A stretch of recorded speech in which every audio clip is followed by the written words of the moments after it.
Print, email, Facebook, Twitter. More. Why your job might be making you sick. Feeling under pressure at work is common, but it is also serious and could lead to anxious and depressive feelings. That's the conclusion from a large study by researchers at the Black Dog Institute. Associate Professor Samuel Harvey found up to 14% of common mental health problems could be avoided if people were less overwhelmed with work pressures. These findings serve as a wake-up call for the role workplace initiatives should play in our efforts to curb the rising costs of mental disorders, he said. An international team examined nearly 7,000 workers aged 45 then again at 50 years old, asking them about their abilities to make decisions at work, the intensity of their jobs and conflicting demands on their time. The researchers took into account stress outside work such as divorce, financial problems and illness.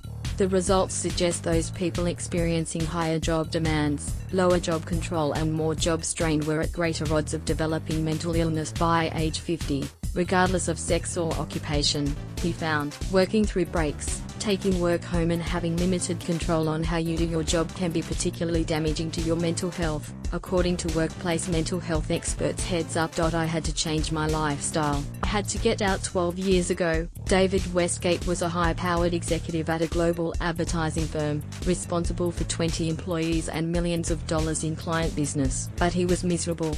I remember sitting in a room waiting to meet with one of our clients, and I was just so depressed and thinking, why am I putting myself through this? That's when I got to the point where I didn't care what it cost. I had to change my lifestyle. I had to get out. Mr. Westgate quit his job and went freelance, dramatically scaling back his work hours, spending more time with family and friends, and freeing himself of the pressure of being the boss.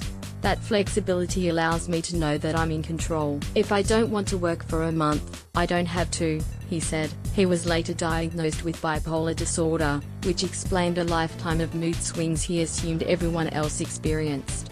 I would never blame that job for causing my mental illness, but it certainly exacerbated it, Mr. Westgate said. He believes no job is worth getting sick over, but he wishes he'd spoken up during those dark days at the ad agency.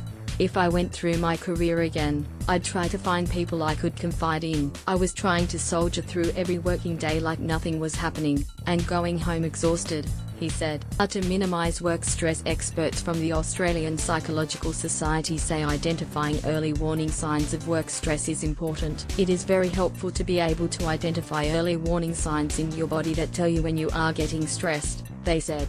These vary from person to person, but might include things like tensing your jaw, grinding your teeth, getting headaches, or feeling irritable and short-tempered. If you know what the likely triggers are, you can aim to anticipate them and practice calming yourself down, or even find ways of removing the trigger. Other good tips are to establish routines, spend time with people who care about you, notice your self-talk and practice relaxation. The Black Dog Institute has developed a free online program called My Compass to help people manage their mental health and manage signs of depression and